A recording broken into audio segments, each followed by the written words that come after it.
un homme ou une femme de bien, selon les Écritures. Parmi les versets qui énervent la plupart des gens, il y a celui qui dit « Il n'y a sur la terre point d'homme juste qui fasse le bien et qui ne pêche jamais » Ecclésias 7, verset 20. Et celui qui dit « Il n'y a personne qui ait de l'intelligence, il n'y a personne qui recherche Dieu. Ils, c'est-à-dire tous les hommes, se sont tous égarés, ils se sont tous ensemble rendus inutiles.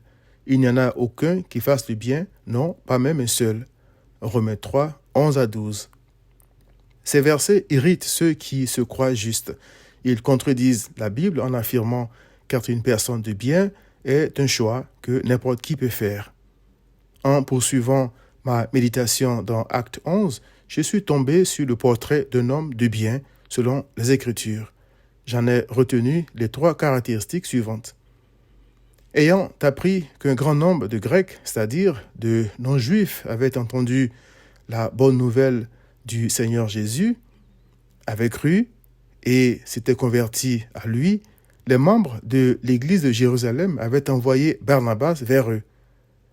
Il est écrit, « Lorsqu'il fut arrivé et qu'il eut vu la grâce de Dieu, il s'en réjouit et il les exhorta tous à rester d'un cœur ferme, attaché au Seigneur. Car c'était un homme de bien, plein d'Esprit Saint et de foi. Et une foule assez nombreuse se joignit au Seigneur. » Acte 11, 19 à 24. Premièrement, Barnabas s'est réjoui de la grâce de Dieu. C'est la marque d'un homme en Christ, un homme qui a reconnu que tout est par grâce, un homme conscient du fait qu'en lui-même, c'est-à-dire dans sa chair, il n'y a rien de bon, selon Romains 7, verset 18, et qui n'a rien mérité. Un homme qui est donc reconnaissant à Dieu et qui le démontre chaque jour. Deuxièmement, un homme de bien ne recherche pas sa propre gloire, mais toujours celle de Christ. Il est écrit, il, c'est-à-dire Barnabas, les exhortait tous de demeurer attachés, non pas à lui, mais au Seigneur de tout leur cœur. Verset 23.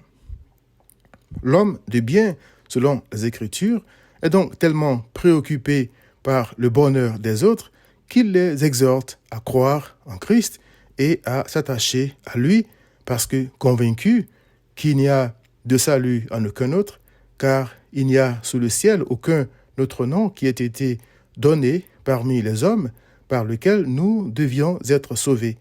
Acte 4, verset 12. Troisièmement, l'homme de bien est rempli de l'esprit de Christ, c'est-à-dire qu'il aime et recherche les sentiments qui étaient en Christ, selon Philippiens 2, verset 5.